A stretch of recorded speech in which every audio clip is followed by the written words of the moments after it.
அக்கட்டவா brownie செல்லக்குட்டி, ப்ரௌனியோட கதை என்னன்னு கேட்கலாமா? ப்ரௌனி வந்து பக்கத்தில் இருக்கான், ஏதோ ஒரு வீட்டில் இருந்து வளர்ந்துட்டு இருந்தவன். சரியா? அவனுக்கு 3 வேளை சாப்பாடு கொடுக்க முடியாதுன்னு சொல்லிட்டு அவனை அவுத்து விட்டாங்க. அப்போ எங்கள் வீட்டுக்கு என்ன பண்ணார், இந்த வீட்டை எப்படியோ கண்டுபிடிச்சிட்டு, ப்ரௌனி கம்மியா கம்மியா, இங்கே வாடா ப்ரௌனி.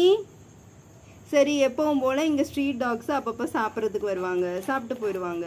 அப்போ இவனும் புதுசாக வந்தான். சரி, ஓகே சாப்பிட்டு போயிடுவான்னு பார்த்தா அவனுங்களை அடித்து பற்றி விட்டு இவன் சாப்பிட்டு இவன் இங்கேயே டேரா போட்டான்.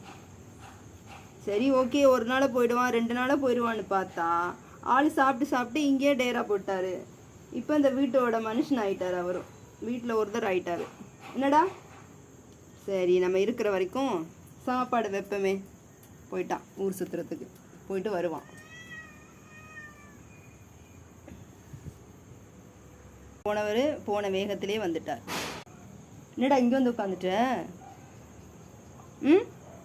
கீழே உன் ஃப்ரெண்ட்ஸ் எல்லாம் பார்க்கலையா? ப்ரௌனி ப்ரௌனி பாருடா. ஆனால் செம்ம கோவம் வருங்க. எங்கள் வீட்டில் பூனை ஒரு 4 பூனை இருக்காங்களா, அவங்களுக்கு இவனுக்கு முன்னாடி சாப்பாடே வைக்க முடியாது.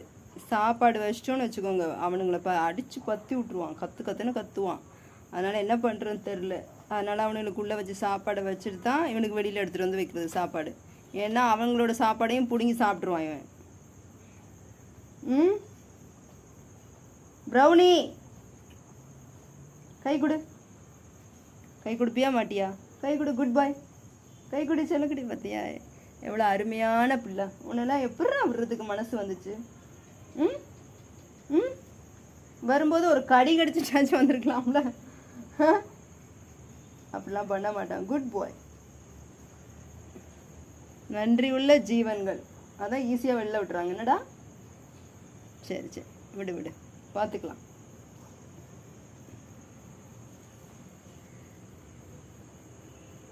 கை கொடுங்க, கை கொடுங்க, குட்.